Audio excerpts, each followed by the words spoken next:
This video is intended for education and training of eye surgeon. Viewer discretion is advised, not recommended for children. Hello friends, I am Dr. Saurabh Patwardhan from Nandadeep Eye Hospital and Phaco Training Center, Sangli, India.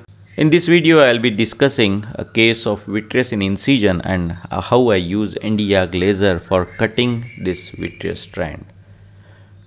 Now, what is the cause of this notching? You notice post-operatively, it is the vitreous which is engaged in the incision. Common causes are PC rupture and zonular dialysis, and which lead to vitreous loss, and you have done incomplete vitrectomy. So at the end of anti-vitrectomy, always inject pilocarpine and constrict pupil, sweep under the incision before finishing the case, and examine pupil margin very carefully to look for any notches. So let's see a case. I have already done anti-vitrectomy. I have placed 3-piece IOL in the sulcus. I am injecting pilocarpine here to constrict the pupil, and though everything looks normal, if you watch very carefully at the pupillary margin, you can see that the contour is not normal, and you can see a vitreous strand which is going into the incision in this area. So every time after anti-vitrectomy, you have to observe this very carefully and also sweep under the incisions.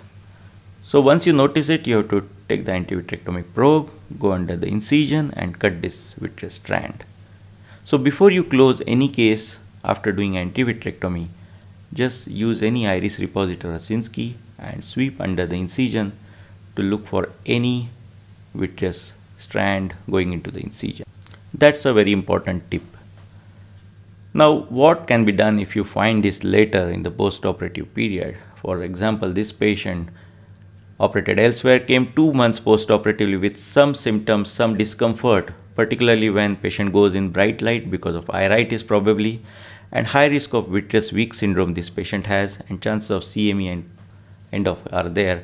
So I'm going to instill 1% pilocarpine 3 to 4 times. I'm going to use high magnification. Nd:YAG laser, the energy should be at lowest. Use single pulses and keep offset to 0. And now you can either focus near the iris margin or near the incision or in between, wherever you can see this strand more clearly. More you go near the iris, there might be some pigment dispersion, and when you do few spots, normally the view is obscured because of the pigment dispersion. So after you have done few shots, you can watch the patient again after 1 hour, and you can see here that I have already removed the vitreous strand. I could cut it in the first attempt, and the notch there is less as compared to prior to the laser, and it will go away over a period of time. It is there because the vitreous was there for long period, and post laser just give few steroids. You can see that the sharp notch has disappeared, the fiber has disappeared, and patient is going to do well post operatively. For more such videos, do subscribe to my YouTube channel and watch our website phacotraining.org.in. Thank you.